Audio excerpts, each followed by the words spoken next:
Hello everyone, welcome to my channel. स्वागत आप सभी का एक बार फिर से आपके अपने YouTube channel the study channel में। तो जैसा कि आप सभी को पता है कि मैं सीटेट का जो है ईवीएस का आजकल क्वेश्चन करा रही हूँ और कल भी कराया था। आपने वीडियो नहीं देखा है तो देख लीजिए और मेरे चैनल द स्टडी चैनल पे विजिट कीजिए। वहाँ पे आपको बहुत सारे वीडियोस देखने को मिलेंगे जिसमें आप अपना प्रैक्टिस कर सकते हैं, क्योंकि एग्ज़ाम पास है तो आप जितना प्रैक्टिस करेंगे उतना ही आपके लिए अच्छा होगा। तो आप प्रैक्टिस करते रहिए ज़रूर से। और आज का जो हमारा सेशन है वो भी ईवीएस का है और टॉपिक है जैव विविधता। तो चलिए आज बिना टाइम वेस्ट किए आगे बढ़ते हैं, देखते हैं आज का क्वेश्चन कैसा है। तो पहला क्वेश्चन लेते हैं। हमारा पहला क्वेश्चन है आज का कि उत्तर प्रदेश में ऑपरेशन ग्रीन कब प्रारंभ किया गया।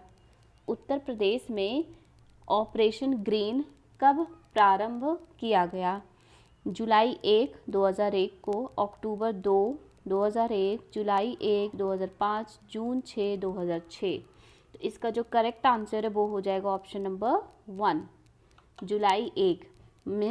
इट मीन्स कि 1 जुलाई 2001 से जो है ऑपरेशन ग्रीन प्रारंभ हुआ था।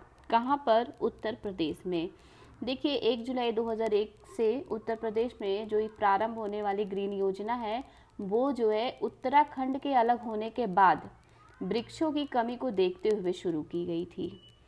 ठीक है, इस योजना में सामान्य जनता, विभिन्न सरकारी विभागों, विद्यालयों, निजी संस्थाओं आदि के सहयोग से वृक्षारोपण कार्य कराया जाता है। इसमें किसमें? ऑपरेशन ग्रीन में।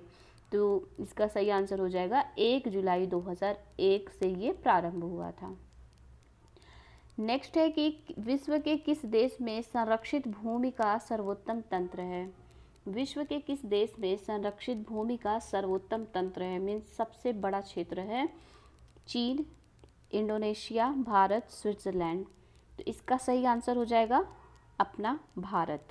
देखिए विश्व में भारत ही एक ऐसा देश है जहां संरक्षित भूमि को कई श्रेणियों में बांटा गया है और इस प्रकार क्षेत्रफल की दृष्टि से संरक्षित भूमि जो सबसे अधिक है वो भारत में ही है। तो आंसर यही होगा भारत। अगला प्रश्न है कि भारत में सबसे पहले जैव मंडलीय आरक्षित क्षेत्र कहाँ स्थापित हुआ। भारत में सबसे पहले जैव मंडलीय आरक्षित क्षेत्र कहाँ स्थापित हुआ? ग्रेट निकोबार, नीलगिरी, मन्नार की खाड़ी, नंदा देवी। तो इसका करेक्ट आंसर हो जाएगा option number B, option number 2, Nilgiri. Nilgiri में सबसे पहला जैवमंडलीय आरक्षित क्षेत्र जो है नीलगिरी में स्थापित हुआ था 1986 में। कब हुआ था? 1986 में। अगला प्रश्न है कि दंडकारण्य प्रदेश स्थित नहीं है। कौन सा दंडकारण्य प्रदेश इसमें से कौन सा कहाँ पे स्थित नहीं है? आंध्र प्रदेश में, उड़ीसा में, मध्य प्रदेश में, छत्तीसगढ़ में। तो इसका जो आंसर हो जाएगा वो हो जाएगा ऑप्शन नंबर 3, मध्य प्रदेश। मध्य प्रदेश में ये स्थित नहीं है। नेक्स्ट है कि डुगोंग नामक समुद्री जीव जो कि विलोपन की कगार पर है, कहाँ पर है? कहाँ है वो? क्या है? कहाँ नहीं, क्या है? डुगोंग नामक समुद्री जीव जो कि विलोपन की कगार पर है, मतलब ये है क्या? डुगोंग नामक जो जीव है वो क्या है बताना है। एक स्तनधारी है, वोनी फिश है, शार्क है या फिर उभयचर है। तो इसका आंसर हो जाएगा ऑप्शन नंबर 1, स्तनधारी, मैमल। स्तनधारी है ये डुडोंग। जो डुडोंग नामक समुद्री जीव है, ये समुद्री जीव है और ये विलोपन की कगार पर है। और ये किस टाइप का जीव है ये पूछा जा रहा है, तो ये एक स्तनधारी समुद्री जीव है, स्तनधारी। नेक्स्ट है कि किसी प्रजाति को विलुप्त माना जा सकता है जब वह अपने प्राकृतिक आवास में नहीं देखी गई है। मतलब कितने वर्ष तक वो नहीं देखी गई है तो फिर उसको विलुप्त माना जा सकता है। 35 वर्ष, 20 वर्ष, 10 वर्ष, 50 वर्ष। तो इसका जो आंसर है वो हो जाएगा 50 वर्ष, ऑप्शन नंबर 4। देखिए जब कोई प्रजाति अपने आवास में 50 वर्ष नहीं देखी जाती है तो उसे विलुप्त माना जाता है, उसको विलुप्त माना जाता है। नेक्स्ट है कि निम्न में से कौन यूनेस्को का धरोहर स्थान है। यूनेस्को का धरोहर स्थान है। केरल का पश्चिमजल कार्बेट राष्ट्रीय उद्यान, चिल्का झील, केवलादेव राष्ट्रीय उद्यान। इसका करेक्ट आंसर हो जाएगा ऑप्शन नंबर 4, केवलादेव राष्ट्रीय उद्यान, जो कि राजस्थान के भरतपुर जिले में स्थित है। केवलादेव राष्ट्रीय उद्यान राजस्थान के भरतपुर जिले में स्थित है और ये यूनेस्को का धरोहर स्थान है। और आपको वीडियो कैसा लग रहा है आप ज़रूर बताइए कमेंट बॉक्स में और लाइक बटन दबाते रहिए। आइए आगे बढ़ते हैं, अगला क्वेश्चन देखते हैं। अगला क्वेश्चन है कि लिविंग प्लेनेट सूचकांक क्या है। लिविंग प्लेनेट सूचकांक क्या है? विश्व के संकटग्रस्त प्राणियों तथा वृक्षों की स्थिति का सूचक है, परम दुर्लभ पौध प्रजातियों का सूचक है, जैव विविधता की स्थिति का सूचक है, उपर्युक्त में से कोई नहीं।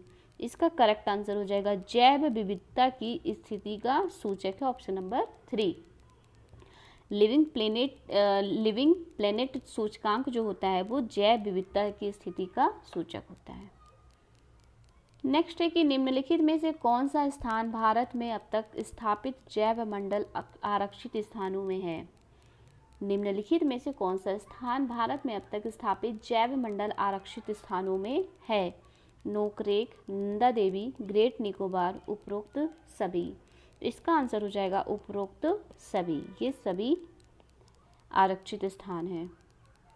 अगला है कि नवीन विकसित विज्ञान की कौन सी शाखा जैव विविधता के लिए खतरे की घंटी है। नवीन विकसित विज्ञान की कौन सी शाखा जैव विविधता के लिए खतरे की घंटी है। नैनो तकनीक, दूरसंचार तकनीक, रेडियोलॉजी, जैव प्रौद्योगिकी। इसका करेक्ट आंसर हो जाएगा ऑप्शन नंबर 4, जैव प्रौद्योगिकी। अगला प्रश्न है कि भूतल पर सर्वाधिक किस संघ फाइलम के सदस्य पाए जाते हैं। किस संघ, जिसको फाइलम कहते हैं, उसके सदस्य पाए जाते हैं भूतल पर। तो ये है कॉर्डेटा, मोलस्का, ऑर्थोपोडा, एनेलिडा। इसका सही आंसर हो जाएगा ऑप्शन नंबर 3, ऑर्थोपोडा। आर्थ्रोपोडा जो होता है, आर्थ्रोपोडा संघ, ये जो है सबसे अधिक पाया जाता है भूतल पर।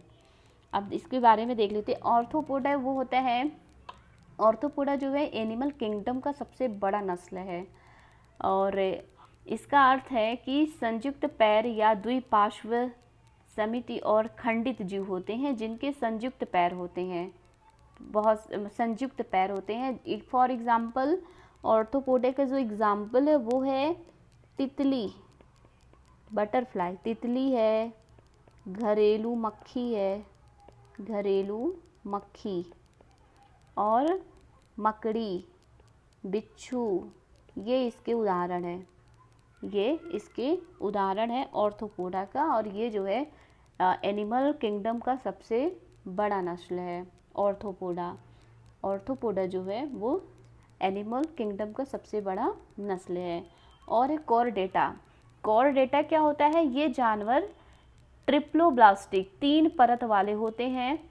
इन जानवरों में पृष्ठरज्जु होता है और ये पृष्ठरज्जु जीवन के सभी चरणों में या फिर इन जानवरों की पूरी लंबाई में मौजूद होता है। इसका जो एग्जाम्पल है वो है बालानोलोसिस, हर्डमेनिया, एम्फिऑक्सिस। बहुत ही अजीब सा नाम है इन जानवरों का जो कॉर्डेटा कहलाते हैं, कॉर्डेटा संघ फाइलम।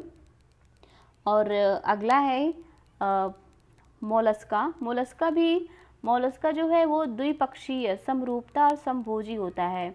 इसका जो उदाहरण है वो है घोंघा, ऑक्टोपस और कैटन। मोलस्का का जो उदाहरण है वो है घोंघा, ऑक्टोपस और कैटन, ये इसके उदाहरण हैं। और अगला है कि एनिलिडा जो है वो शरीर को ऊपर से नीचे खंडों में विभेदन किया जाता है इनका। इसका जो एग्जाम्पल है वो है केचुआ और जोंक। केचुआ और जोंक जो है इसके एग्जाम्पल हैं, किसके, एनिलिडा के। केचुआ और जोंक एनिलिडा संघ में आते हैं। तितली, घरेलू मक्खी, मकड़ी आदि ऑर्थोपोडा, घोंघा, ऑक्टोपस, कैटन, मोलस्का। के संघ में आते हैं, फाइलम में। और जो सबसे बड़ा भूतल पर जो सबसे बड़ा संघ है वो है ऑर्थोपोडा का।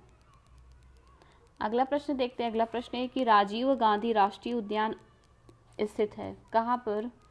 पंजाब में, कर्नाटक में, उत्तराखंड में, राजस्थान में। तो देखिए राजीव गांधी राष्ट्रीय उद्यान जो है वो स्थित है कर्नाटक में। ऑप्शन नंबर 2 बिल्कुल सही आंसर हो जाएगा इसका। नेक्स्ट क्वेश्चन है कि सागर तल पर पाए जाने वाले पादपों तथा प्राणियों को किस नाम से जाना जाता है?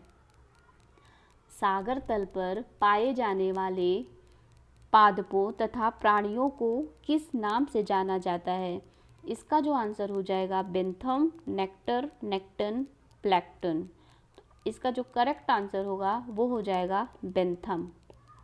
सागर तल पर पाए जाने वाले जो पादप और प्राणी होते हैं उनको बेंथम नाम से जाना जाता है। बहुत इंपॉर्टेंट क्वेश्चन है।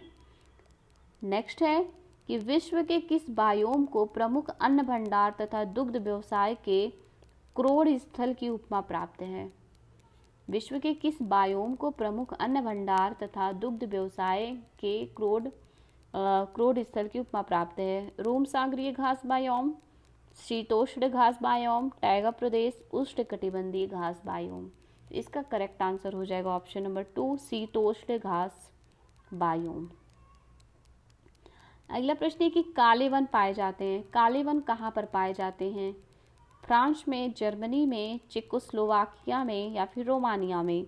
तो इसका जो करेक्ट आंसर है हो जाएगा जर्मनी में। काले वन जर्मनी में पाए जाते हैं। अगला प्रश्न है कि हमारा राष्ट्रीय वृक्ष है। आप सोच रहे होंगे कि इतना इजी क्वेश्चन क्यों है।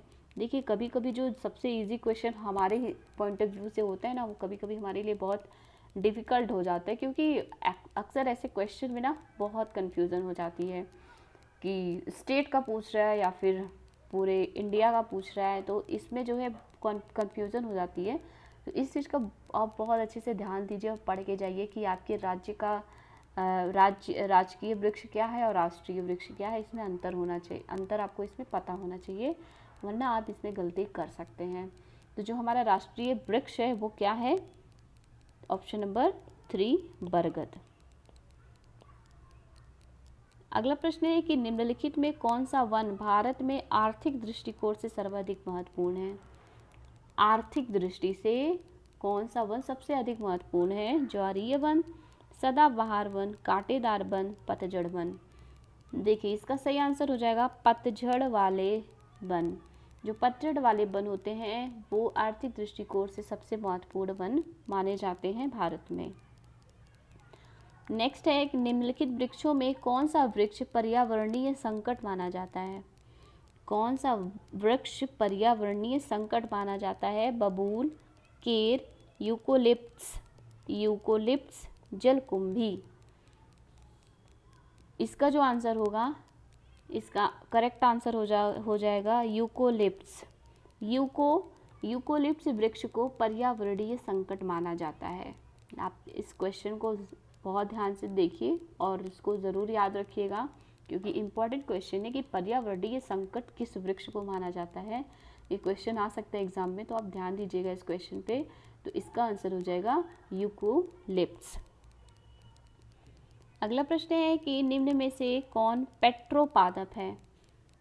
निम्नलिखित में से कौन सा पेट्रोपादप है? जट्रोफा, डिस्टोरी, आँख, उपर्युक्त सभी।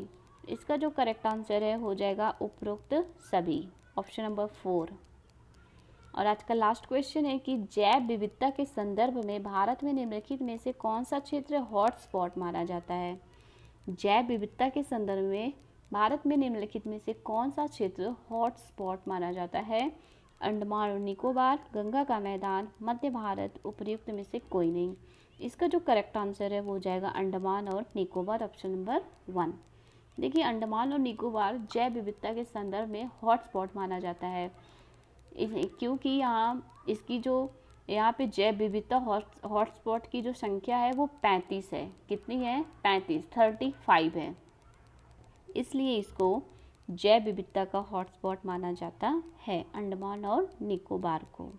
तो ये रहा आज का सेशन। आई होप आप सभी को पसंद आया होगा और वीडियो देखिए वीडियो सारे अच्छे video I am sorry question सारे अच्छे हैं, सारे इम्पोर्टेंट है, कहीं से कोई भी क्वेश्चन आ सकता है, बहुत इम्पॉर्टेंट है। तो आप सारे वीडियो देखते रहिए, प्रैक्टिस करते रहिए। और पहले का वीडियो नहीं देखे हैं तो आप देख लीजिए और चैनल को सब्सक्राइब कर लीजिए, जिससे कि आपको आने वाले वीडियोस भी मिलते रहें। और आपको किस टॉपिक से क्वेश्चन चाहिए वो ज़रूर आप बताइए, उस पर मैं ज़रूर वीडियो बनाऊँगी। तो मिलते हैं नेक्स्ट वीडियो में। Thank you, bye bye.